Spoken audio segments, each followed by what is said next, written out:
got down to the hospital and I'm trying to get in and they're not letting me, and I can see through the doors, her little feet jumping.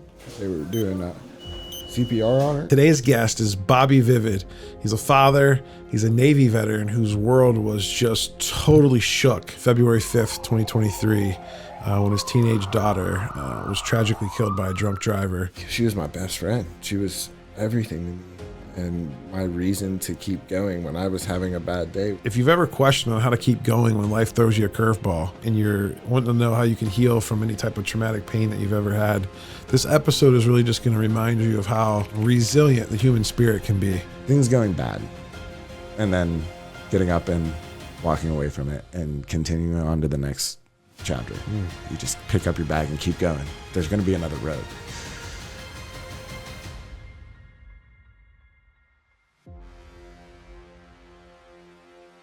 Welcome to this edition of the Big Fish Cares podcast, where we dive deep into stories beneath the surface, the real life journeys that shape who we are. And today's guest is Bobby Vivid.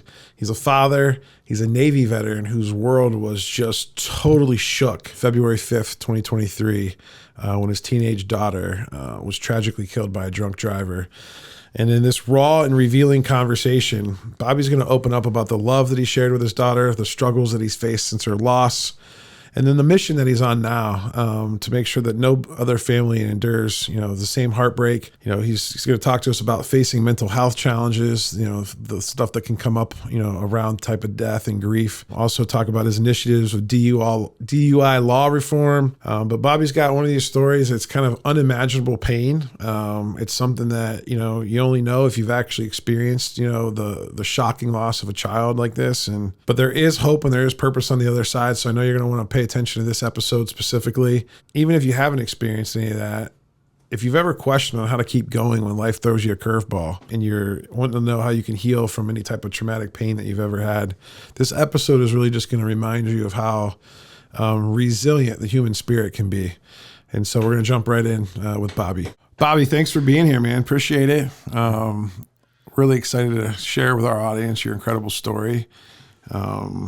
I know you had an incredible bond with your daughter, something I think every parent wants to create. If they haven't created it, hopefully they create it, and if they have it, hopefully they keep it going on. But before we get into some of the heavier parts, of your story, can you paint a picture of like what the relationship was like with your daughter? What was she like, and what did being a dad mean to you? It was everything to me, honestly. Like I felt like I was born to be a dad. Like I felt it everything in my life. Like everything has had some sort of failure like attached to it. The only thing I was good at was being a dad, and that was my one success the entire time. I raised a great kid. She was amazing. She was outgoing. She was loving. She was caring. She hated nobody. We used to tell people, well, not after the fact, Bailey never met a stranger. That was like a line that like we keyed like very, very soon there. Any room she walked into, whoever was in there, that was her new best friends. And like, she was just full of life and full of joy. And it was crazy because we had growing up, like I wasn't always a great dad. Like I feel like I was brought up into it as a teenager. I was 17 when I got her mom pregnant. I was still in high school. And then she came shortly thereafter, and then I joined the military. Like, I wasn't as present as I would wanted to be. I came out, I made some bad choices, and I wasn't around her as much as I should have been. But as she grew older and I grew smarter, we like grew up together and grew closer. And she came to live with me when she was just shy of 12, I believe it was. And that's when she moved in with me full time. And we just got so close and we bonded so hard that, like, she was my best friend. She was everything to me and my reason to keep going when I was having a bad day, when I would, like, get in my head and, be down and, like, You know, we've all been there. You get a little close to that dark side. I would just remembered that I had to stay for her, you know? So it was like, we were two peas in a pod, you know? Is there like any particular memories or like funny moments that you kind of always come back to that like that flashes back in your mind that sums up like who she was and what your guys' relationship was like? So many. It's hard to you find it hard to place it in one moment. I had one of my favorite moments. We were in Vegas. I took her to Vegas because I was spending a lot of time in Vegas. Oh wow, that's cool for a kid. That's gotta be wild to see all those buildings and the lights. And everything. Yeah. I can't imagine what that's like. Well, I know what it's like for an adult. Like when you fly in, you're like, oh. It's you see that little nugget in the desert. It's just like all these lights. And well, when we were on our way, she had never flown before, she had never flown before. I don't believe, but she had a really bad like ear reaction, and oh man, she was crying the whole time. I mean, at that time she was 14, 15, and she's crying, and she's curled up in my lap, and she's like, "Dad, make it stop." And I never felt so helpless, you know. But we get there, and we were on Fremont Street, and this is a picture that like just lives in my head. And we were walking down Fremont Street, and me and her we're dancing, we're doing our stuff because we did all the TikTok stuff, so we're just doing our thing, and she just stopped. And she stopped in the middle of the place and just looked up and saw like the scene up top. It was stuck on the like the ocean. It was like the underwater ocean one. And there was a mermaid swimming past, and she was just looking at her in that moment, like just in absolute awe, in a place 2,000 miles away from our home, thinking that I would never be able to take her or make her be able to see anything. And, you know, thanks to, you know, people around, my ex at the time that was with us, like we brought her out there, and, you know, she got to see a lot of the world because of that. But just seeing that, her face in that moment, just completely lost, like just enjoying the moment and pure happiness in her eyes was just, it just lives rent free in my mind, and I believe it will till the day I die. That's special. So you talked about, you know, the TikTok years and the bond that you guys kind of had. How did that evolve? You know, tell us a little of that story, like how that evolved, the whole, you know, you guys doing your TikToks and things like that. So that's a crazy story. It was never like we're gonna do TikTok. Like it was never like we weren't doing it for anything. I had just broken up with a woman. Like we were living together, we were engaged, and like we split up, and I had Bailey full time, so of course it was just me and Bailey, and we're moving into the new house, and I'm racking my brain and trying to wrap my head around it. I'm a 32-year-old man, and I have a 13-year-old daughter. How do I bond? It's just me and her. I don't have a woman. I'm doing everything. Like I'm, you know, talking about, you know, boys and like helping her figure out how to do her hair and just doing all that. And shit. Sorry. It's all right, man. I wasn't ready for that. No, it's all right. But what was it right there? Was it the doing their hair and trying to be a mom and a dad at the same time? Yeah. It was just I miss that stuff. Like I just had my hair done yesterday. I was talking to. Well, I feel like if anybody had to have a dad like you, like to like do hair and stuff and like do makeup and hair, like this wasn't me yet. Oh, that's right. This wasn't me. I was not this guy. You weren't this Bobby Vivid. No. But she made this Bobby Vivid. Oh, that's good. Like, but I was trying to figure out like how do you bond with it. And I was like, what are teenagers like right now? And I was like, TikTok. And I was like, hey, Bailey, you want to make some TikToks? So that's where that all came from. So we just started doing TikToks. It was fun. And then like, what kind of videos would you do? Tell the audience a little bit about the videos, and we'll post a link to the TikTok channel. Okay.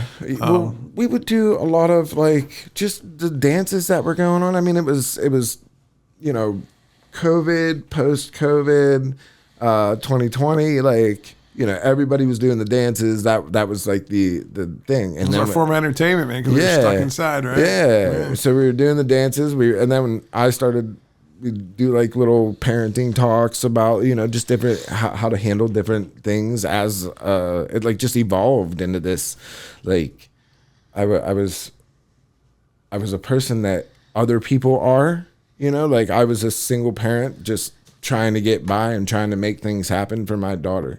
And there are so many people out there that just saw that and clung to it. And they're like, it's like they're not alone. And I've learned that throughout my social media career, that like a lot of like what we're doing and when we're looking and when we're scrolling online, we're looking for we're not looking for the likes. We're looking for like-minded individuals, people that are like us.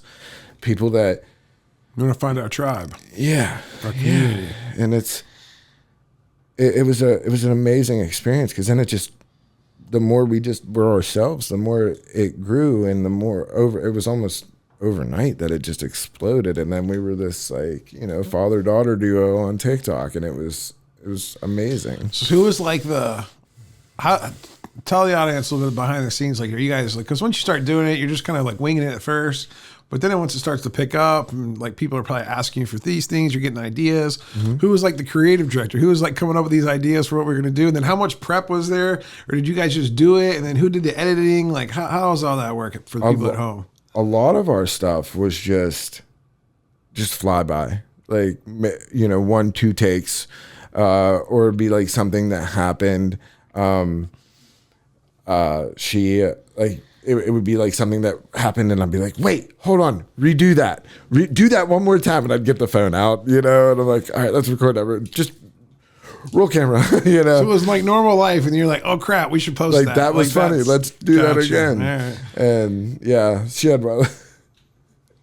There was one where she popped out of the window. I was sitting outside, and I think it was on FaceTime or something, or I was trying to make a different video.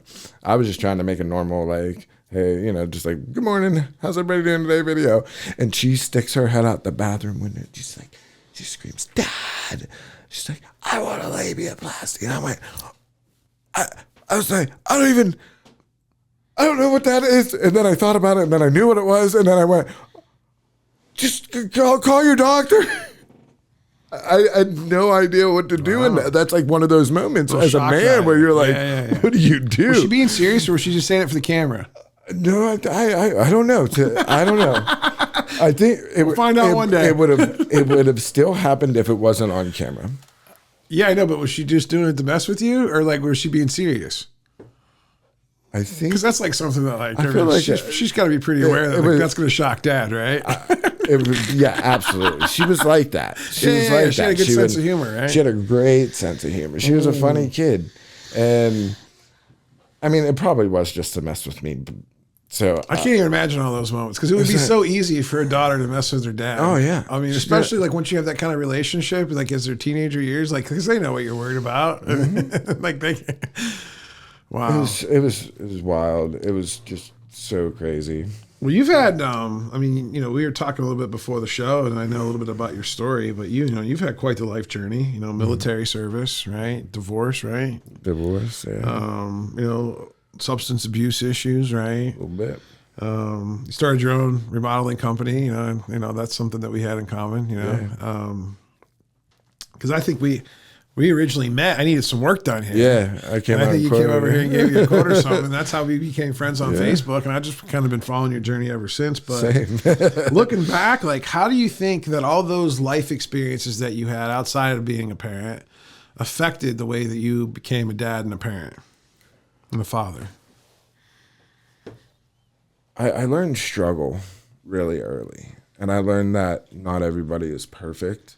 Like it was kind of, I like we grew together, and I watched her and she watched me, and then I'd look at like every job I had was just trying to provide better for her.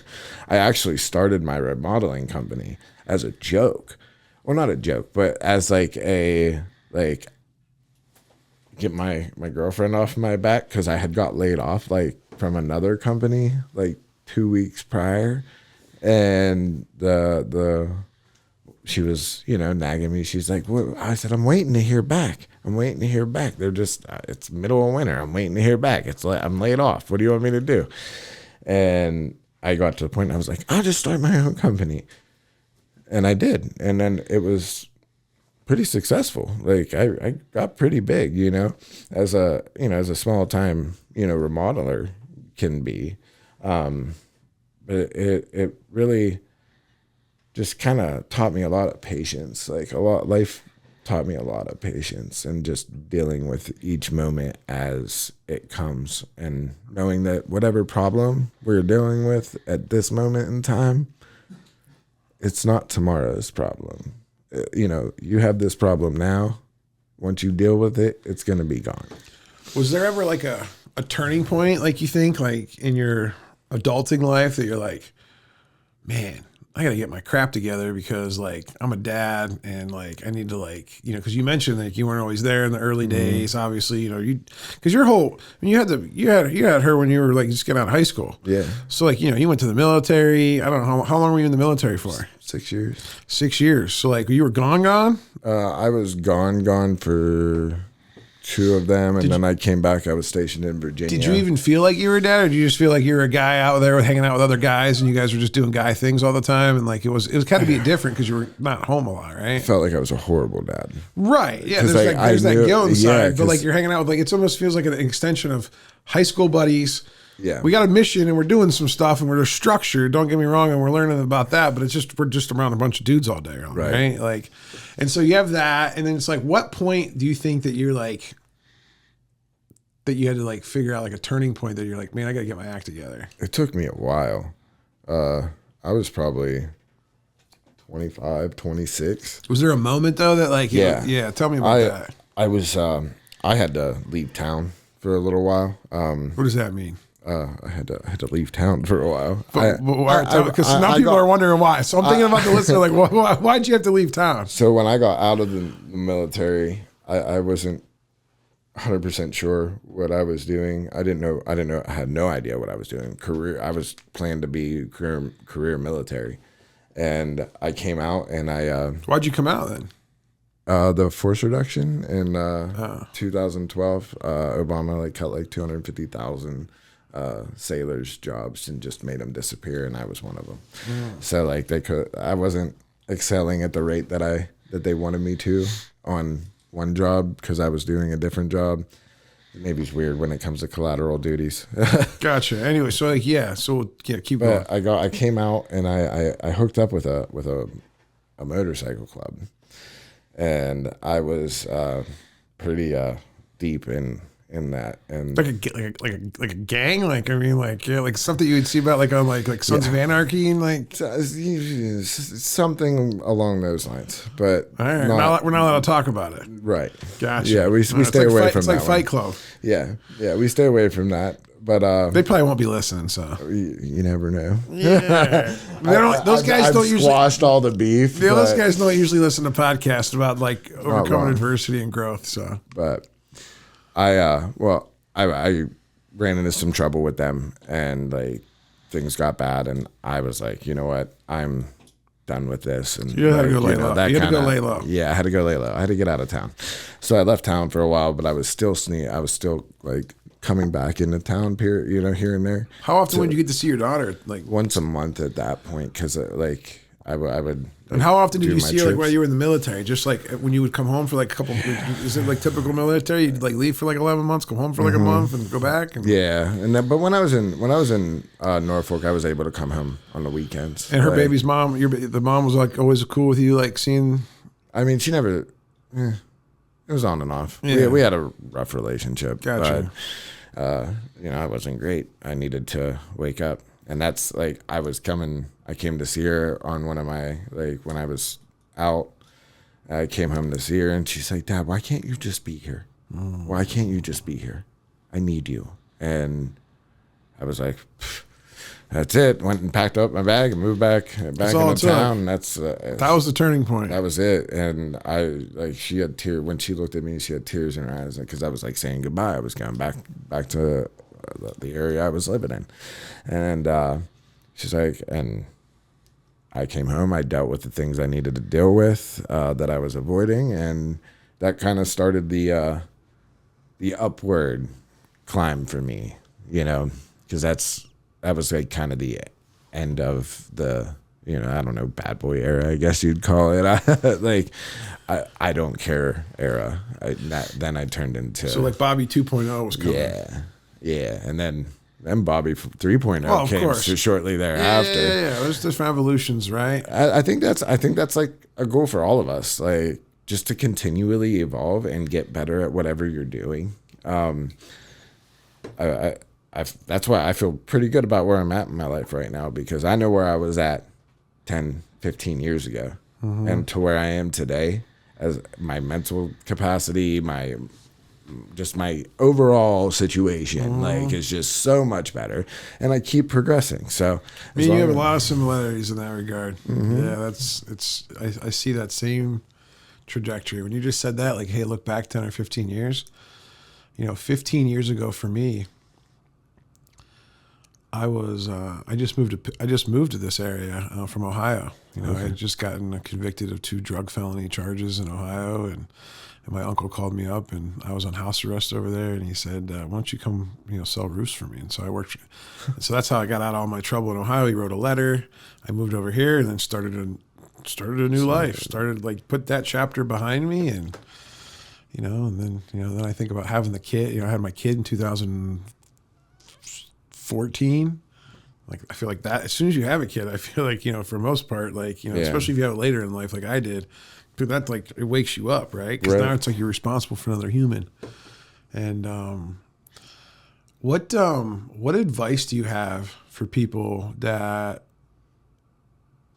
are trying to make an evolution like that? Whether they're listening to this and being like, man, yeah, I'm not as present as a dad as I need to be right now, or I know I need to get my shit together, for lack of a better word. Yeah. What can you say to them? People that are thinking like, yeah, I need a new evolution. I either need to go from 1.0 to 2.0, or maybe they're on 4.0, need to get a 5.0. Stop thinking about it and do it. Because you can sit there in your mind and say, oh, I need to be better. I need to be better. I need to be better. But if you're still doing the same things that you were doing yesterday, you're not going to change anything. You're not going to get better. You need to make changes in your life. You need to do the acts of the thought that you have in your head.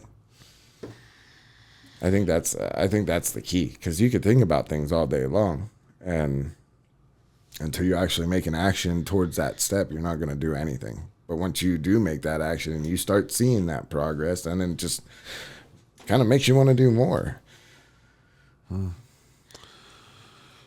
Let's shift gears a little bit. Let's talk about February 2 years ago. Okay. That's the rough time. I know. I wanted to give the audience some context though, and what you were like before that day, right? And what your life was going on. I know February 5th was it 2023, right? Yeah. 2 years ago. Tell me about that day. What was it like for you? Give us. Started out as a very normal day. I was happy. We made some TikToks. We were doing our thing. I started streaming. I was streaming on Twitch at the time. I was just doing my daily stream. I did it every day. And she came downstairs. She, poked around on Twitch with me for a little bit, said hi to the viewers and whatnot. And she went back up, changed her clothes, came down, said, all right, love you. I'm going to get ice cream, going to see Ace. I was like, just like any other day. I was like, hey, come on, give me a hug, whatever, that stuff. And that was the last time I saw her. Her walking out that door. 'Cause she got hit by a drunk driver on her way home from getting ice cream. And I was on Twitch that night, and I didn't think nothing of it. She was gone maybe half an hour, because Dairy Queen's only a quarter mile from where I was living, and I remember I was sitting there, and I was doing my thing, and I'm watching out my like front door, like kind of see the red lights, red and blues. You start seeing the lights flashing, running by the house, and I'm like, I had headphones on, so I couldn't hear anything, but I see the lights, and I'm like, just had a feeling. They talk about like, when somebody's gone. It's so crazy. Like I had this like just empty pit in my stomach, and I didn't know what it was. And so I'm sitting there, and I'm looking at, and chat's getting all crazy, and they're like, "Are you okay?" I'm like, "Dude," I was like, "I gotta go on a break, and I gotta check on Bailey." And as soon as I hit that like switch screens, like I switched screens to take a break, my phone starts ringing, and it was Bailey's girlfriend. She was calling me and just freaking out because somebody got hit by the school, and Bailey's phone was there. Her location was there, but she wasn't answering her phone. So I start calling Bailey. I run out of the house. I'm in my socks and like sweatpants maybe. I run out of the house, and I get up there, and it's the worst scene you could possibly imagine. Like as a parent, like just awful. I get tackled by the police because I come barreling onto the scene, and they're trying to keep public back. But When did you know it was her? as soon as I got there, Like you could just. I saw her on the gurney. I saw her pants, and like she was little. She wore colorful. Like it wasn't like just black pants that's sitting on it. It was like they were red. And I was like, I know those pants. That's my kid. And I'm screaming at the cop. And he's like, oh. And, then he changed gears. He's calming me down. He's walking me off to the side. And they take her down to the hospital. And I called a couple people trying to get people out there. And because I didn't have really any family out there. It was just me and her. Like that was like my life. It was just me and her. Like we had a few people come and go, but like, so I'm trying to get somebody there, and I'll never forget when that doctor, because I got down to the hospital and I'm trying to get in, and they're not letting me, and I can see through the doors, her little feet jumping because they were doing CPR on her, and they wouldn't stop because this is probably half an hour later, and I could just see her feet. And a paramedic walked out, and he like stormed out of the emergency room, and he's thrown his belt, and like it's like kind of that like like I knew what he was feeling. Like they called it. And then, I just remember I walked up to him, and I don't know why, and I just gave him a hug, and I was like, dude, you did everything you could. And then the doctor came, and I was like, Doc, don't do it. Don't do it. And I'm like yelling at him, like, don't do it. I don't know why I was telling him this. Like, we all knew. But like I just didn't want him to tell me. Like if he told me, it made it real. And I wanted somebody there, and then he told me, and I lost it. And then later people started showing back up, and then hell began. What? Who was there for you? Everybody. Like who? Like who's like who? You said your family's not around here. Is your mom and dad still around? Or, like I don't know. Do you have brothers, my dad sisters? Lives like hours away. He ended up he got the call and he came. My brother ended up coming. I did call a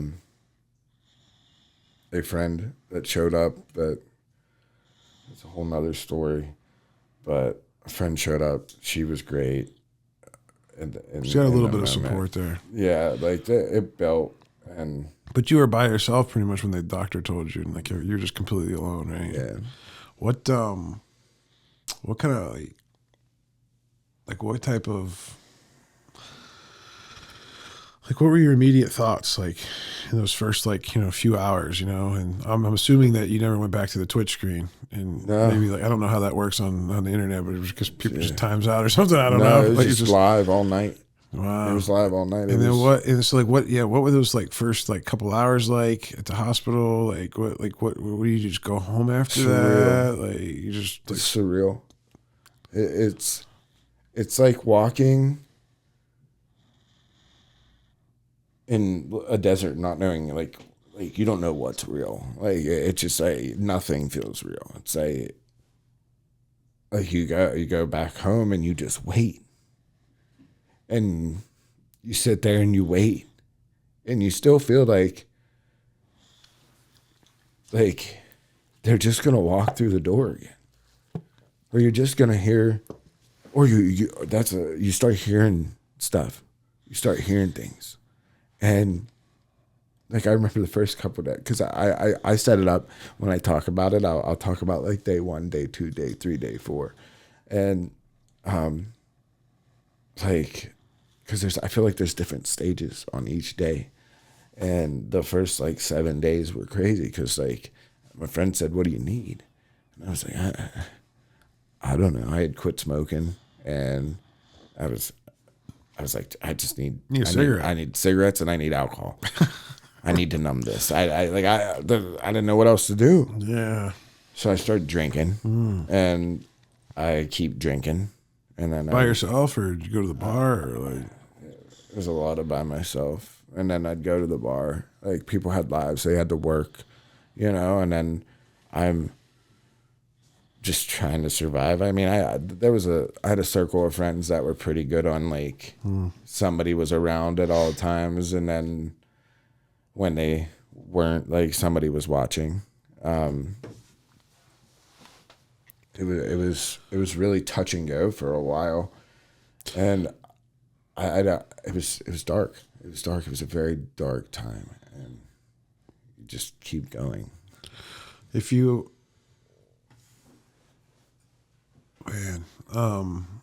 don't know if you know this about me, but my little brother was murdered like 3.5 years ago, and so my mom and dad, I feel like experienced a very similar pain. Like we're like one day just like in an instant, and this was like a noon on a Saturday. This was probably 7-8 p.m. on a weekday on a Sunday. On a Sunday, yeah. Like it's just like here 1 minute, gone the next, and like for a parent, there can't be anything else that like can even like compare to like even something like that. And so, I guess my question for you is like, in the days a week that like followed, right? What was that grieving process looking like after I get the first few days, you're probably, just hitting it hard, just avoiding everything, probably drinking, smoking, whatever you got to do, right? Yeah. When the fog clears and like, then you have to start making plans, and you have to like, when do you realize that like that this is like real, I guess, and like you said, it sinks in, and like like my life is never going to be the same. Like what was that like for you? It's a roller coaster. It's a roller coaster. The first couple of days, you don't believe it. Like you just think, and then you'll have like a moment where you got to start planning the funeral, and that's when you start like, this is like really a thing. Like this is really a thing. For me, I had a decent support system. They were dealing with a lot of that, and I was just a mess. And then I got to around, it was day 7. It was day 7. It was a week later, and I had to start setting routines for myself. I had to start getting back to, because I was just, I'd sleep, I'd drink, I'd sleep, I'd drink, I'd have a breakdown, I'd, it just wasn't healthy. And I don't know, I woke up on day 7 and I was like, something needs to change. I need to accomplish something. I need like, she wouldn't want me to do this. Like, I'm going to end up dead one way or another, either if it's by my own hand or by this damn bottle. Like, my daughter wouldn't want to see me like this. So, like, it's kind of like you wake up and I'm like, all right, I know I'm still going to do it, but I'm going to, like, it was like silly stuff, like just setting silly routines in. Like, I said, you know what? I'm not going to drink until 6 p.m. and I have to stop at midnight.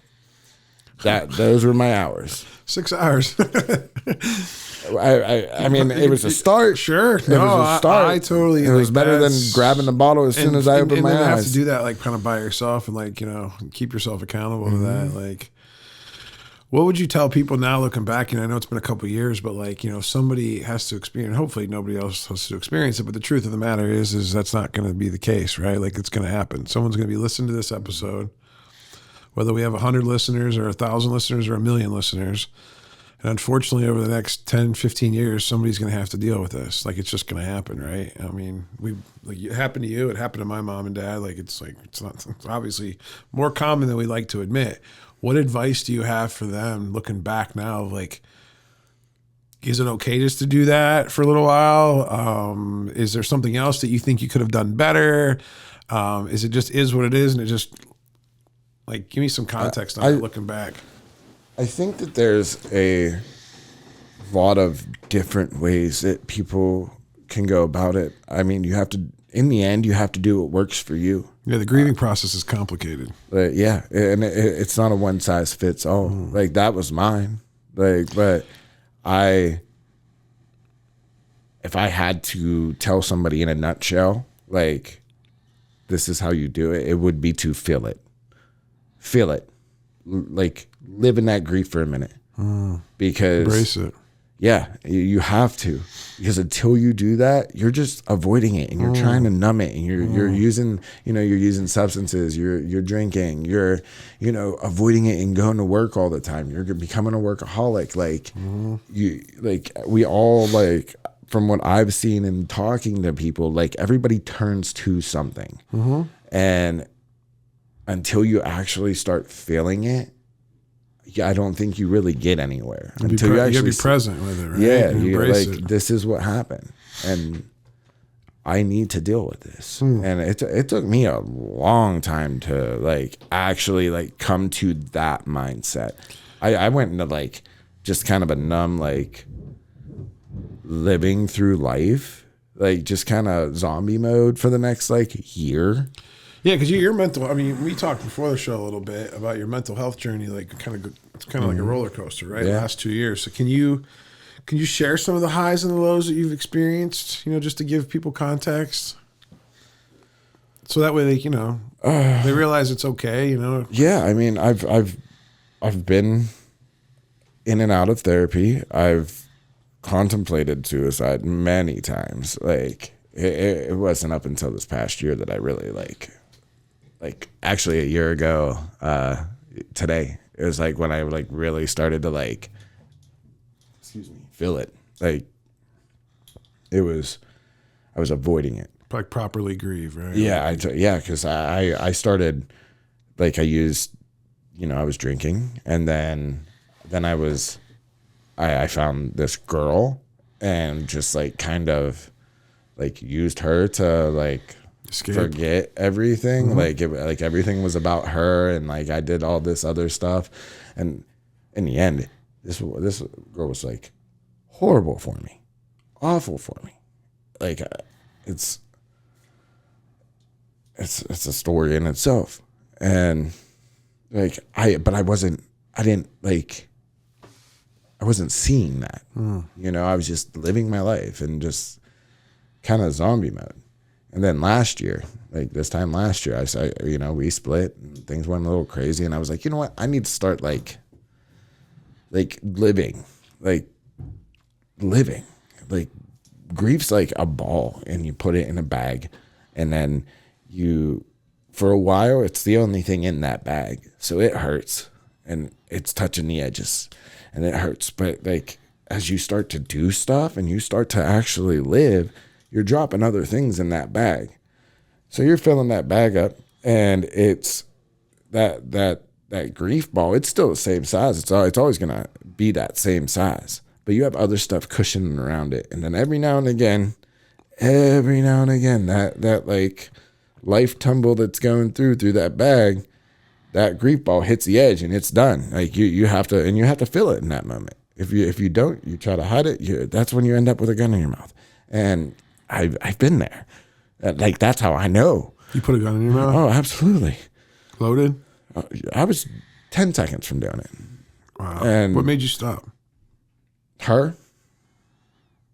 Anytime I get like it, it's like I hear in the back of my head, don't do that, you dumbass. Like, I stopped. I say nowadays I live out of spite of like what I thought the universe like wanted me to do. Because it's been my whole life like there's been something, some sort of like something kicking me down, and I'm like no, and it took like up to like last year, and I was like, you know what, I'm done feeling sorry for myself. It's time to start living for her, rather than, like it kind of like she didn't get to live this life. I get to live it. So it would be so disrespectful and such a horrible thing if I was to like take my life. Wasted. Yeah, like. Well, the impact that you're making now because of what happened to her. Yeah. I mean, to me, I think like that's God's gift to the earth. Is like maybe Bailey needed to go, so then Bobby can do all these amazing things for the world. And I think, and her legacy is going to keep living on. And I'm really glad you never pulled that trigger, brother. Like, because there's some people that just can't help it. But it's like when you hear about people committing suicide, like you just sometimes, depending on their state of mind, you're like, oh my gosh, like why would they do that? Well, here's a perfect story. Like, I kind of get it. I mean, like it's hard to fault anybody, like it's like, but at the end of the day, you're right. Like there's so much life, and you're right. It would just kind of like, who else is going to be here to tell that story, and who else is going to keep that legacy living on? So, what, man, when's the last time? I mean, when's the last time that you were that close to like suicide? Like how long has it been? Like, do those thoughts still keep perk up, and then you just gotta like shut them down? Yeah, you kind of gotta live in it for a second and think about it. I don't think it's ever gonna go away, but I have moments like it's at once every couple of months. I'll have one come through, and I'm like, I'll get down. So what's your process, I guess, for like, because we all have those. I don't say we all have those type of thoughts, but like we all have like bad thoughts. So what's your process on like how to like, because our thoughts aren't who we are, right? Like our thoughts are just they're fleeting, right? Yeah. And so what's your process like when something like that happens? I write it down. I journal. That's why you need one of these, baby. That's what I was looking at. Yeah, that thing's cool.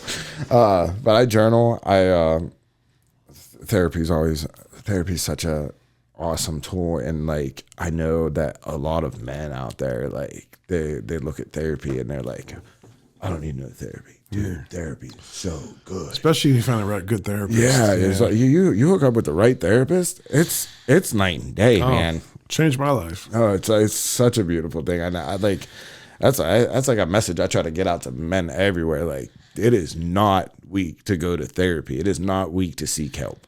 And like I know, and over the past few especially years, coming from a guy that looks like you, no offense, but you look like the toughest, most baddest ass guy ever on the planet, and then you're like, yeah, therapy, like it's cool. Yeah, dude, that's what I talk about now. I talk about like that's what my whole persona is. Like I'm like, hey, don't kill yourself. Talk to your therapist. Journal. Read books. We were talking about your bookshelf here. Like, I've read a lot of them. Yeah. Well, I know that like amongst all of this grief, right, there's been purpose that's come out of this, right? And you've taken a big stand against drunk driving. You're working to change DUI laws. Absolutely. And like, just talk to us a little bit about how you turned this pain into purpose in advocacy, for like, what you're doing here with this stuff around DUIs. What? it was. I woke up one day and just was. Well, he got sentenced. The guy that hit her got sentenced. That's really where it, like my fault in the. What's crazy is this justice. happens at 7 p.m. It's isn't that wild? You would think a DUI would happen at 2 a.m. or something like that. He had a .295 blood alcohol. He was almost comatose. Yeah. Who knows what he was going through? I don't know. No, I know. And it's just you know, as I think about hearing your story, it's what if something probably crazy happened to him to where he's coping and he's dealing with his stuff. Definitely shouldn't obviously be on the road. But what are you doing about this guy got sentenced? How long did he get sentenced for? He got 6 to 20. What's he actually going to do, you think? I'm hoping at least 10. Is that how that works? I don't know. My brother, someone literally pulled a trigger, shot him in the back of the head. They only got 20 years. It's crazy. To me, I know. It's nuts. It's insane. It doesn't feel like it's enough, but then it's also, man, we all do stupid stuff. And it's right. At the same moment, it's no, I don't think I don't think that guy woke up that morning and said, oh, I'm going to kill someone today. Right. And it's but it's so hard because it's your daughter. It's a thing. So tell me how you get through all of that and make sense of it all. I tried really. It took a long time, but I tried really hard not to hate him. I have a DUI. I feel it's a very common thing, especially around southwestern Pennsylvania. DUIs are everywhere, but my biggest problem with him is that he hit her and left. He just left her on the side of the road. That's where my anger comes from. My anger. But when you're that drunk, do you really even know what you're doing? You said, what was it? What did you say? 259 or 295. Isn't that almost blacked out? Yeah. But he drove another 4 miles through town. It comes to question. Have you forgiven him? I think I have. How long did that take? Till the day he got sentenced. Yeah. I think. It took me. Did you feel a little bit more freer after that? Yeah. But I felt like I had a job to do. And so that's where all this DUI advocacy comes from. So tell us what you're doing with that, because that's a pretty exciting part of your story. So in the state of Pennsylvania, the sentencing for manslaughter while DUI or vehicular manslaughter while DUI, that charge only carries 3 to 10 years. You killed somebody. And you could go to jail for 3 years. You can get out. So he could have, if we didn't have the right judge, he could have got out next year. And thinking that, it just blew my mind. And the judge, threw another charge, and made him, run consecutively so that, that's how he got the 6 to 20. Leaving a scene of an accident. Yeah, something like that. But what if it was another family? This is what's going on in my head. What if it was another family? What if it was a different judge? What if, what if something else was different and he would have got that 3 to 10? Or what if another family would get that 3 to 10? I feel horrible about it. I've been doing this thing online for so long and I have a voice. People listen to me. Mm-hmm. And that it just all clicked that day. I have this voice. People listen to me. I need to do something with it. Otherwise, what am I doing? What am I doing? I'm given all of this, all of these people and all of this influence. What am I doing if I'm not doing something about something? I'm wasting it. So what are you doing? Tell me what's your goals? What have you been up to with it? So as of right now, how can people help? change.org/justice for Bailey. There's a petition on there. We are petitioning to have them reevaluate the DUI sentencing laws. As far as the regular DUI sentencing, regular DUIs, you get pulled over, you get a DUI. Those change all the time. Those are up to date. These other laws aren't. When it comes to the specifics, vehicular manslaughter by DUI, those aren't, they don't keep up. So they I'm petitioning the government to take a look at to look at this and like reevaluate and maybe set some new sentencing guidelines for them. We have been doing very well. I went and spoken in Harrisburg already in front of the sentencing committee. I've spoken to 3 or 4 state reps and senators that are all on board. We're all in the process right now of kind of, because it's it's the beginning of a term and it's the beginning of the session, so we're trying to get everything like worded, getting the language written properly to like put a bill forth in the House. So it's a slow process. Anytime you're dealing with the government, you're probably learning a lot about all this stuff. Oh, so I if you'd have told me I was gonna like look at me.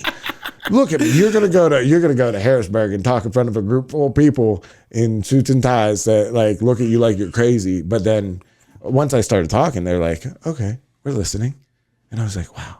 Oh, like they really don't look at what you look like. They're just they hear your story. They hear your story. Your story, but your story matters. So speak on it. Like you know what I mean. And it's given me a very different outlook on the government and how it works. And I'm like, okay, but I'm learning every day, like something new, something different. Like it's crazy.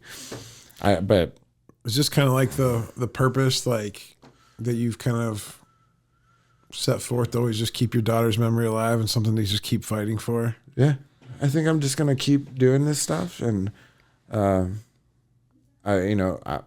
do. I'm trying to do more charity work. I work with Mothers Against Drunk Driving. I work with Pennsylvania DUI Association. I'm like in the process of working with all of these guys. Like I said, my eyes didn't wake up until December, and it's February now, and I'm doing my best. Like, oh, just a couple months ago. Yeah. Oh wow. And this was probably when I reached out to you, right? Because I started seeing you reached out to me right after. I think I started seeing you doing some like stuff, and I was like, you know what? I think now's the time. Let's get them on, because I feel like there's always that. It's tough to talk to people when they're in the middle of a storm. Now, I'm not saying you're not still in the middle, but because the middles are always relative. But the storm's always hanging out. I'm used to it now. Yeah, and I just think now that you found your purpose, and I think the purpose is, one of the things I do keynotes, around the country, and is basically turning pain into purpose, which then turns that purpose into presence. Yeah. Where you can really just feel, you can embrace, you can just sit and just fully experience everything that life is giving you, right? Both positive and maybe not so positive, right? Because there is beauty in it all if you can find it, and I know that it's hard to think that there can be beauty in such a tragic event. Yeah. But you're starting to redefine that, and you're actually going to be starting to see all of the good that comes out of it. And as long as you journal about that, I have a funny feeling that if we meet up 25 years from now, there's going to be a list this mile long, and there's only going to be this like thing like it's like, oh yeah, I lost my daughter in a drunk driving accident, but there's going to be so many other things. I did all of this because of that. Yeah, and because of and then what's cool too is like you guys have all these videos together. Yeah. They're timeless now. You know what I mean? Those are what we call classics now. Yeah. And I think that's just really special. I know you're doing some. I know you started a piercing studio, right? Last year, you started writing a book. Yep. I don't know when that's coming out yet, but when can you tell us? I'm like halfway through it. Can you tell us about some of these like ventures that you have? And is this like kind of part of your healing journey, you think? And I think it's just a lot of me taking control of my life and still helping people. The book that I'm writing is kind of like my Bobby's Guide to Grief, Tell us what it should be called, or we're gonna come up with this. I have a name for it. I can't remember it. It's in my journal. It's in my journal. Right. It's on the file save. But it's kind of my view on grief and dealing with grief, because there's 1,000 books out there on grief and like dealing with trauma and dealing with different things like that, and they're all very scientific. And they all have big words, and they're really hard to read. We were just talking about that one. Body Keeps the Score. Body Keeps the Score. Yeah. It was a really hard read for me. Tough read. A lot of doctor words in there. Yeah, and a lot of doctor words. So I was like, I'm writing this as a, rather than a psychiatrist or a doctor or somebody that's like, no, this is my count. Like, this is my account of like how I dealt with it, and maybe it'll help you too. And so that like that's what I'm working on there. That I'm like, I don't know, halfway through it. So it comes and goes. You know, you get in a mood to write, you sit down, and I spend 6-7 hours going at it. The piercing studio was just, I mean, man's got to work, and I just based it off of like everything that we did, and I found a niche because you have like as a piercer, professional body piercer, you have your tattoo shop piercing, and then you have like Claire's or your stuff like don't do that, don't do your mall piercers. Yeah, we don't want mall piercers. So Those are very bad for you. So when I want to get my little girl's ears pierced, I should just have her come see Bobby. Come see Bobby. Like the baby. Can you do babies? I do babies. Yeah. Okay. And but well, that's where Izzy, your first piercing is going to be with Bobby. There we go. But the idea of that studio is to open up for the people that don't want to walk into the, you know, your standard tattoo shop where everybody is welcome. Everybody can come in and feel comfortable and safe in my studio, whether it be members of the LGBTQ community, whether it be moms bringing their daughters, or and motorcycle guys. Yeah, even motorcycle guys. Everybody's welcome. There you go. But that's what I try to provide. And then I started piercing with a purpose this year as well. And that's, I take $10 at every piercing and I donate it to charity. And like, so $10 at every piercing that comes through the studio goes to a charity. Last month was Mothers Against Driving. And then I think this month March is, the Buddy Walk. The Pittsburgh Buddy Walk. So trying to help local charities more than anything. Yeah, that's cool. So. What do you want people to remember about like your daughter's legacy, like Bailey's legacy, and like what do you like if people could remember one thing about Bailey, what do you want them to remember? Her light.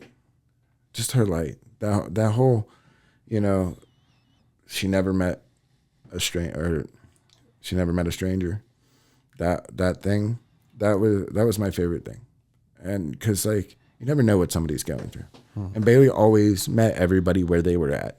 And she was always happy and always bright and always like just ready to give back to the world. And I think that if there was something for people to remember, it's like maybe take a little hate out of your life and just smile at somebody and see what happens. And if there's, you know, anyone else that's listening to someone that's lost someone, whether it's a child, a parent, a friend, what would you just want them to know about navigating that deep grief? You're not alone. Talk about it. It's not weak to talk about it. Because you'd be really surprised once you start opening up and talking about this stuff, the amount of people that come out of nowhere that are like, whoa, I was just dealing with this too. Or my cousin just dealt with this. Maybe you should talk to them. And then you start talking to these other people with like, you know, you're finding your tribe again. And just talk. I think it's the most important thing. Just talk. Don't keep it in. You're not alone in this. But also be careful with who you let around you, because there are some snakes out there. Yeah, that's a good one. You know, what do you? How do you envision your future? Like, what do you think? I don't know. What do you think the next 10 years looks like for you? You know, both for yourself and then also like how you're going to keep honoring your daughter's legacy and her memory. Well, I see the book getting done. I see. What are you going to do with that? What do you mean? The book, like, I don't know, you know, there's a bunch of people write books. They like they go to Amazon to die. You know what I mean? Like, so how are you gonna keep like promoting the book and getting the book out? I'll write another one. Yeah, I'll just keep going. I'm just curious. I'm just curious. Like, if you can do anything. Like, what platforms are you like investing in right now? As far as like, you know, are you still doing Twitch? Are you still doing TikTok? I'm still pretty heavy into TikTok. I've been shifting gears a little more towards Instagram just in case, because you know that TikTok's been up in the air lately. Nah, ain't going anywhere. So I don't think it is either. But I'd like to see it continue, and I just want to continue to grow and continue to help people in whatever way that happens. Like you said, you do like keynotes and stuff. I would love to get into that. Okay. What kind of audiences do you think? Whoever will listen.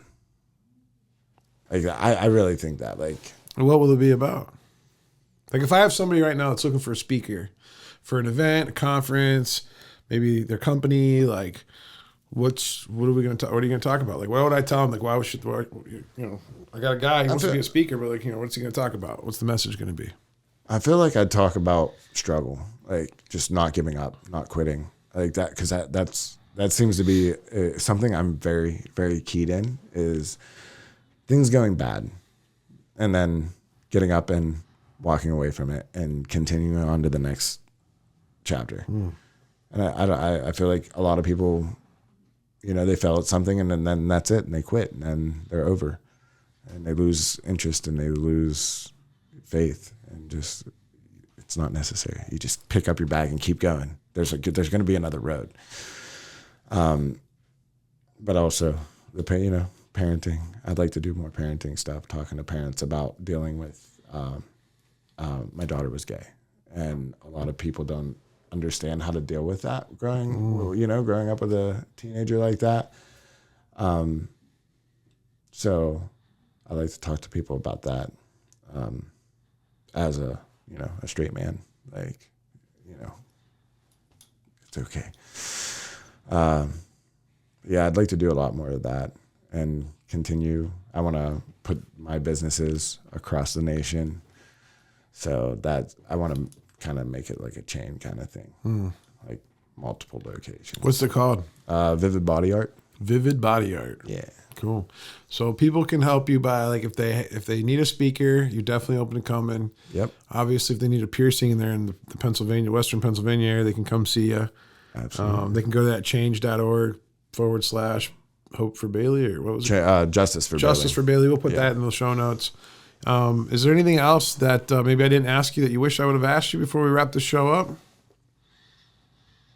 I think we covered a lot of it. Anything else you want to say? I think that's it. I think we're doing pretty good. Good. All right. Well, it's been another great edition of the Big Fish Cares podcast.